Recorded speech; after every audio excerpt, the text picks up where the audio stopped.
Bago tayo magsimula mga kabayan, announcement muna. Available na ang Ninuno Membership Badge.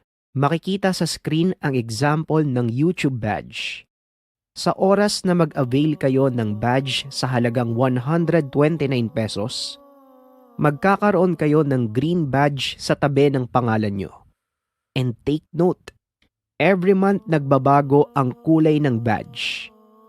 Sa halagang 129 pesos, magiging part kayo ng VIP natin at masasama kayo sa ating Facebook group na exclusive para sa mga VIP. Kung sakaling interesado kayong mag-avail, click nyo lang yung join button sa tabi ng subscribe. Yun lamang. At bago din tayo magsimula mga kabayan, itong simpleng katanungan para sa inyo.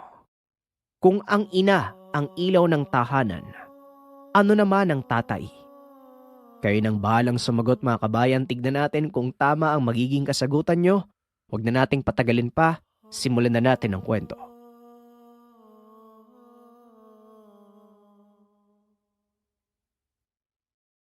Ang kwentong ito ay hango sa totoong buhay. Mula ito sa isa nating kabayan na itago na lang natin sa pangalang Susan. Taong 1975. Dinagat Island. Tanyag ang lugar ng Dinagat na maganda at mayaman sa kalikasan, lalo na kung pumapatungkol sa karagatan. Pero mas kilala ang lugar na madalas daanan ng bagyo at sa loob ng maraming taon, maraming tao ang napinsala sa lugar. Ngunit ang lugar ay binabalot din ng misteryo dahil sa isang bata na itago na lang natin sa pangalang Peter. Noong isinilang daw ang bata, ayon kay Susan ay sobrang pangit daw ng mukha nito. Natakot pa nga ang mga magulang at ang mananabang, kamuntikan pa nitong mabitawan ang sanggol. Subalit bigla na lang daw nagbago ang itsura at naging normal ang bata. Ang inisip nila, baka dahil ito sa dugo na bumabalot sa katawan ng sanggol. Ngunit ang mananabang, alam na may nangyayaring kakaiba sa bata. Ramdam niya dito ang kakaibang presensya.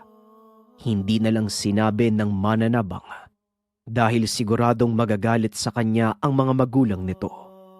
Ang mananabang ay itago na lang natin sa pangalang Inday.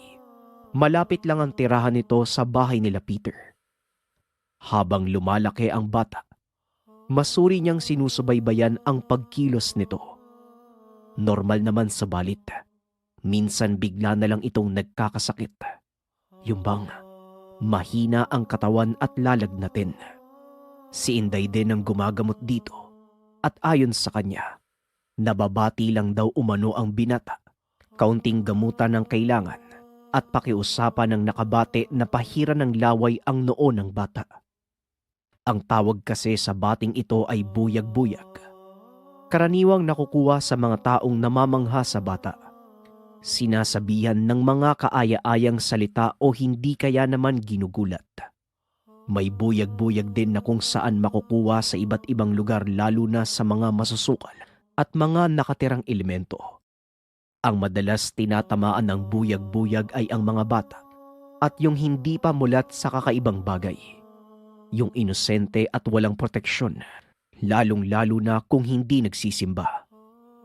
Ito ngayon ang nangyayari madalas kay Peter. Nang panahon na umabot siya sa 13 years old, ipinagamot uli ito kay Inday dahil hindi ito kumikibo at nilalagnat. Dito na napansin ni Inday na may nunal sa gitna ng mata ang bata. Kinabahan si Inday dahil kumbinsido siya na iba ang batang ito. Marahil yung nakita niyang anyo ng bata noong ipinanganak siya ay isang pangitain lang. Marahil karaniwan sa atin ang makakita ng nunal sa mata. Ngunit iba ang batang ito at hindi kaagad makikita dahil maitim. At kung madalas may kakaibang nangyayari sa taong ito, ayon sa kasabihan, bukas ang ikatlong mata ng bata. Dito na napagtanto ni Inday na hindi lang tao ang nakakabati sa bata. Pati na rin ang mga nakikita nitong elemento na siya namang iniisip ng bata na kaibigan niya dahil inosente pa ito. Nagtanong si Inday sa mga magulang ni Peter kung may napapansin ba silang kakaiba sa tuwing nag-iisa ang bata. Natural naman sa bata ang naglalaro at kinakausap ang sarili. Napapansin namin pero binabaliwala lang namin. Wika ng kanyang tatay. Kung sabagay tama ka nga naman, palagi namang nagsasalita at naglalaro ang bata kahit mag-isa. Pero pwede bang subukan mong magsaboy ng abo kung saan siya madalas naglalaro? Tignan mo lang kung anong mangyayari sa kanya. Mungkahi ni Inday na siyang ipinagtaka ng tatay ng bata. Magpasaganon pa man ay sinunod nila ang utos ni Inday. Sinabuyan nila ng abo ang beranda, pati na din ang bulwagan ng bakuran kung saan palaging tumatakbo ang kanilang anak. Nangyari ito ng umaga at pinagmamasdan nila si Peter habang naglalaro ng bola. Nanlaki ang mga mata ng magulang ni Peter dahil yung abo nagkaroon ng napakalaking marka ng paa. Mula ito sa likuran ng kanilang bahay at patungo ito kay Peter.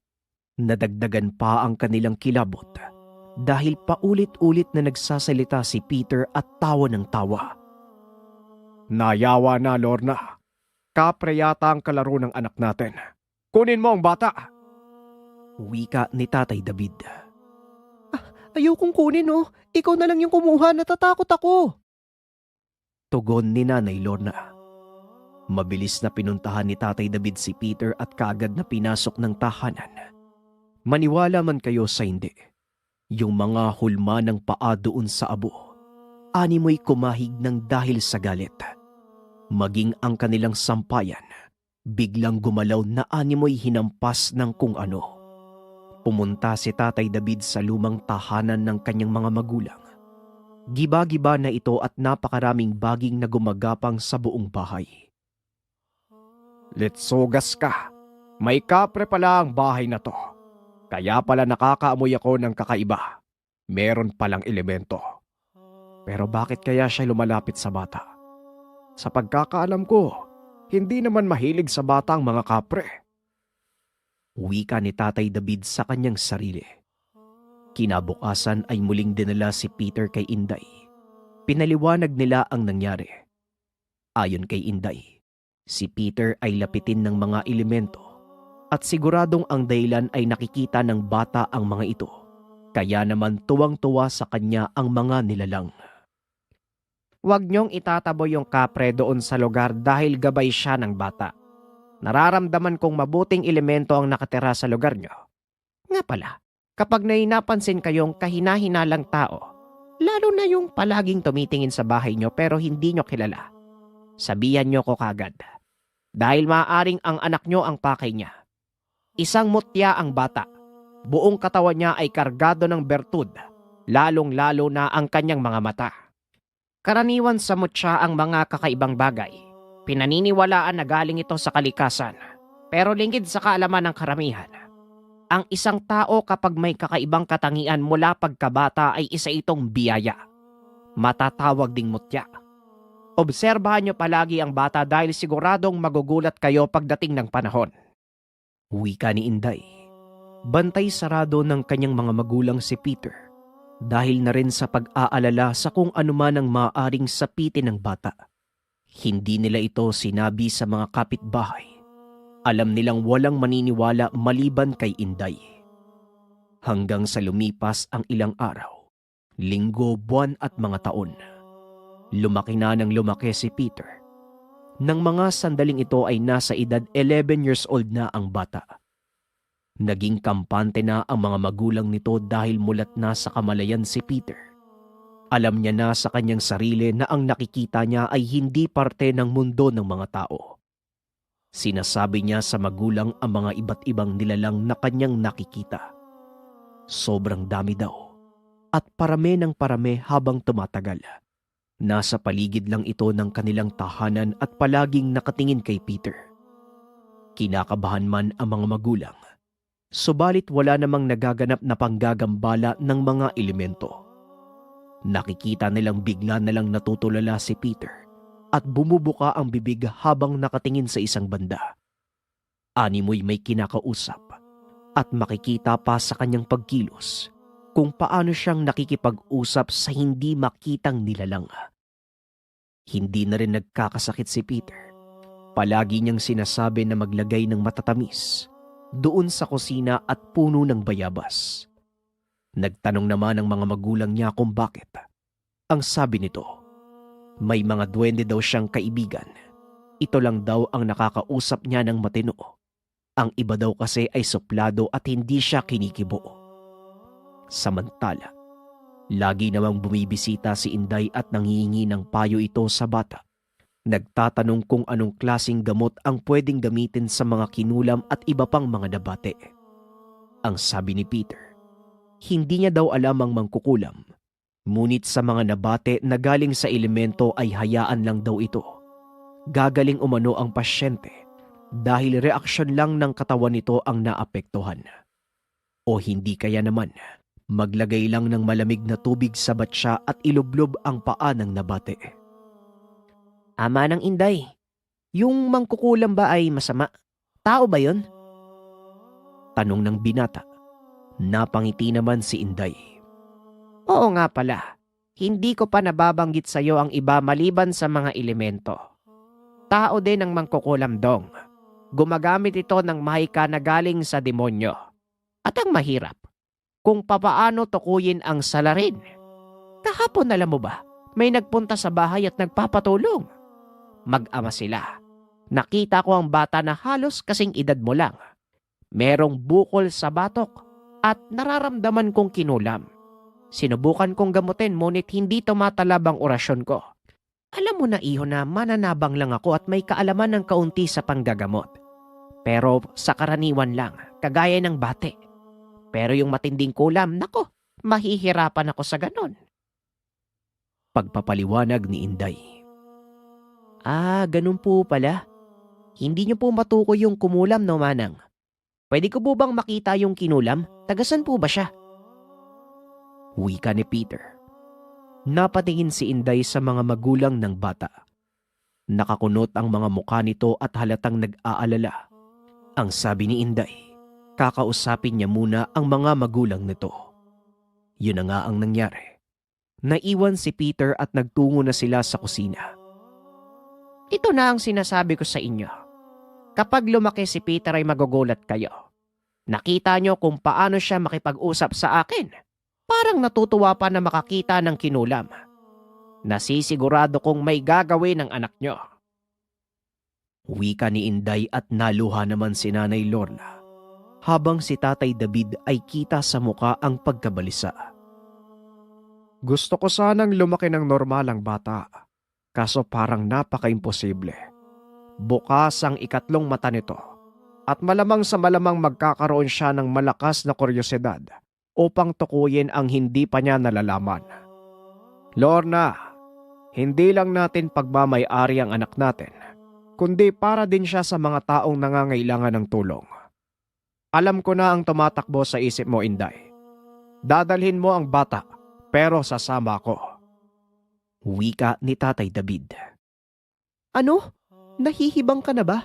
Ang tagal nating tinago sa mga kapitbahay natin yung tungkol sa anak natin. Hindi ako papayag. Wika ni Nanay Lorna. Lorna, ang pagkukubli ay tama para sa ikabubuti. Pero iba ang anak mo, Lorna. Naiiba sa mga karaniwang bata. Yung ibang bata sa lansangan ay normal lang kumpara sa anak mong napaka-misteryoso. Biyaya ang anak mo, Lorna. Natitiyak kung meron siyang tungkulin na dapat gampanan. Wika ni Inday. Ilang sandali lang ay pumasok ng bahay sila ni Lorna at niyakap si Peter. Hanggang sa bigla na lang nanlaki ang mga mata nito nang magsalita ang bata. Huwag po kayo mag-alala, Nay. Wala pong mangyayari sa akin. Marami akong gabay at tutulungan po nila ako. Wika ni Peter at hindi nakakibo si Lorna. Tila ba alam ng bata kung ano ang pinag-usapan nila. Nagpahid na lang ito ng luha at napatingin kay Tatay David. Pagsapit ng hapon, dinala ni Inday si Peter sa bahay ng kinulam kasama si Tatay David. Nasa tabi ito ng dagat at nakita ni Inday ang tatay ng pasyenteng nagtatahi ng lambat. habang ang nanay nito ay abala sa kusina at nag-aasikaso ng pagluluto. Ay, Inday, narito ka. Anong sadya mo? Wika ng tatay ng kinulam. Tinanong ni Inday kung nasaan ang pasyente. Ang sabi ng tatay nito, naroon daw sa kabilang baryo dinala ng kapatid at pinapagamot. Kaagad namang pumasok sa isip ni Inday na dinala ang bata sa isang manggagamot na nagngangalang Doming. Kilala niya ito. Magaling subalit nagpapabayad sa panggagamot. Nagmungkahi si Inday na pumunta sila sa kabilang baryo. Sisilipin nila kung papaanong gagamutin ni Doming ang pasyente. At yun na nga ang nangyari. Nagtungo sila sa lugar. At wala palang malapit na kapitbahay si Doming. Napapaligiran ang lugar ng makapal na maisan. Sakto ang pagdating nila dahil ang susunod na pasyente ay ang kinulam. Nagtanong naman si Doming kung ano ang pinunta ni Inday sa lugar. Sinabi ni Inday na magmamasid siya at gusto niyang matutong gumamot. Tumangulang ang matanda at sinabi nito na hindi libre ang kaalaman. Teka, ito ba yung kinukulam itong batang to? Sandali. Wika ni Doming nang makita niya ang pasyenteng kinulam. Pumasok ito ng bahay at may kinuwang dahon ng gabi na tuyo. Meron ding ikmo na mas kilala bilang buyo. Isang halaman na ginagamit ng mga manggagamot. Napakaseryoso ng mukha ni Peter. Nakaupo sa beranda. Bumubuka ang bibig habang magkasalubong ang kilay. Napansin ito ni Inday kaya mahina niyang tinanong si Peter. Tong, may problema ba? May kinakausap lang po ako. Nasa likod natin sila. Yung kapre at 2 tikbalang. Nagulat si Inday sa mga sinabi ni Peter. Habang si Tatay David naman, lumayo ng kaunti kay Peter. Sumama pala ang mga kaibigan ng batang to. Ay, hindi man lang sinabi kanina. Wika ni Inday sa kanyang sarili. Tumayo si Peter at nagpunta sa bakuran. Tumingin ito kay Inday at nakita niyang tila pinapalapit siya ng bata. Kaagad niya itong pinuntahan at nabigla siya sa sinabi nito. Yung kumulam po dun sa pasyente, yun din po eh. Yun ang gagamot, yung matanda. Yan po yung sabi sa akin ng kaibigan kong kapre. Yung mga nilalabas niyang gamot, hindi po pantanggal ng kulam yun. Pampawala lang po ng maga. Hindi po mawawala yung kulam sa pasyente hanggat hindi nakikita yung mismong kumulam. Kaso ang problema po, siya din po yung kumulam eh. Yung matandang pong yun. Wika nito. Napatingin sa isang banda si Inday at kita sa mukha ang pagkabalisa. Naisip niyang tama ang sinasabi ni Peter. Dahil mahabang proseso talaga ang gamutan kapag kulam ang usapin. Kailangan pang hanapin ang kumulam. Pero si Doming, kalmado lang. Nakikita ni Inday kung papaanong ginagamot ang pasyente. May bukol sa leeg. Hinahapuhap ng matanda sabay sabing bukas daw wala na ang bukol. Napaka-imposible kung iisipin. Paanong mawawala ang kulam kung isa itong sumpa at hindi nakita ang nagbigay? Magpasaganon pa man ay hindi nagpahalata si Inday. Samantala, bigla namang nagsalita si Doming sa isang banda at may kung anong tinataboy. Panay ang tingin niya kay Peter. Alam ni Inday na ang tinataboy nito ay walang iba kung hindi ang alaga ng bata. Ramdam niya na hindi lang nagpapalata si Doming sa kung anong nararamdaman niya kay Peter. Hanggang sa umabante ng lakad si Peter. Nagalit ito at sinabing wag daw saktan ang mga elemento. Nagulat ang mga nakakita sa lugar sa mga sinabi ni Peter. Yung mga taong nakatambay, nagsilapitan at kita sa muka ang labis na pagtataka. Samantalang si Doming naman ay napakunot ng muka. Nanlilisik ang mga mata habang nakatitig kay Peter. Inabisuhan naman ni Inday ang bata. Binulungan niya si Peter na kumalma dahil maraming tao. Subalit hindi nakinig si Peter. Pinapatamaan daw siya ng orasyon ng matanda. Kaya naman dinuro niya at sinabihang kapag hindi tumigil sa ginagawang kalokohan, Papatikimin daw siya ni Peter ng lupit ng kanyang mga alaga. Habang si Inday naman, panay pakiusap sa mga taong umalis na sa lugar. Baka umano magalit ang mga manggagamot at madamay pa ang mga ito. Umalis ang iba sa lugar dahil nagkakaroon talaga ng tensyon. Abay, hinahamon mo ba akong bata ka? Ano bang pinagmamalaki mo? Sige nga, sabihin mo sa akin. Wika ni Doming. Hinila ni Tatay David si Peter palabas ng bakuran, subalit sobrang init ng kamay nito. Kaya naman dumistansya na lang siya habang si Inday ay patuloy sa pagtaboy sa mga tao, hanggang sila na lang ang natira doon sa lugar. Wala naman pong ginawang mali ang bata. Ang sa kanya lang hindi po tama ang ginawa nyo. Ginamit nyo ang katangian nyo sa maling paraan. Paano ka nagkaroon ng lakas ng loob na kulamin ng tao na wala namang kasalanan? Dahil ba ikaw ang pinupuntahan ng mga tao at pinagbabayad mo sila? Pagkakapirahan mo ang mga tao. Ang lupit mo naman, Domeng. Talagang ginagamit mo ang kakayahan mo sa maling paraan. Wika ni Inday. Teka, ano bang alam mo sa ginagawa ko? Ako ang pinagbibintangan nyo. Ako na nga ang gumagamot sa mga pasyente. Lumayas kayo sa bakuran ko. Dahil baka hindi na ako makapagtimpe.